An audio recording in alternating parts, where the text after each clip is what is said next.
আজকে আমি আর মা মিলে বানিয়ে ফেললাম চিকেন বিরিয়ানি। প্রথমে চিকেনগুলোকে এইভাবে চিড়ে নিয়ে তাতে দই, জিরে গুঁড়ো, লঙ্কা গুঁড়ো, স্বাদ মতো নুন, পেঁয়াজ বাটা, আদা বাটা, রসুন বাটা ও সর্ষের তেল দিয়ে 30 মিনিটের মতন ম্যারিনেট করে রেখে দিলাম। এবার একটি পাত্রে অল্প দুধে খোয়া ক্ষীর মিশিয়ে একটি মিশ্রণ তৈরি করলাম, এতে মাংসের স্বাদ বেড়ে ওঠে। এবারে একটি পাত্রে ফুটন্ত জলে গরম মশলাগুলি দিয়ে চালটা ঢেলে দিতে হবে। এদিকে আগে থেকে সেদ্ধ করে রাখা আলুগুলো ভেজে নিয়ে বেরেস্তা তৈরি করে নেব। বাঙালির বিরিয়ানিতে ডিম থাকবে না তা কী করে হয়।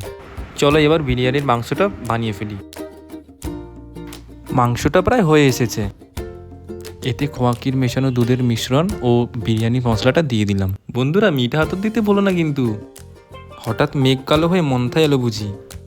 চলো এবার লেয়ারিং করার পালা। প্রথমে পাত্রে ঘি মাখিয়ে ভাত, আলু, বেরেস্তা, চিকেন দিয়ে প্রথম লেয়ারটা সাজিয়ে নেব। একইভাবে আরেকটি লেয়ার সাজিয়ে নিয়ে ওতে ফুড কালার অ্যাড করে দিলাম। Now tasty tasty biryani is ready. আহা, এই ওয়েদারে ছাদে বসে বিরিয়ানি খাওয়ার মজাটাই আলাদা।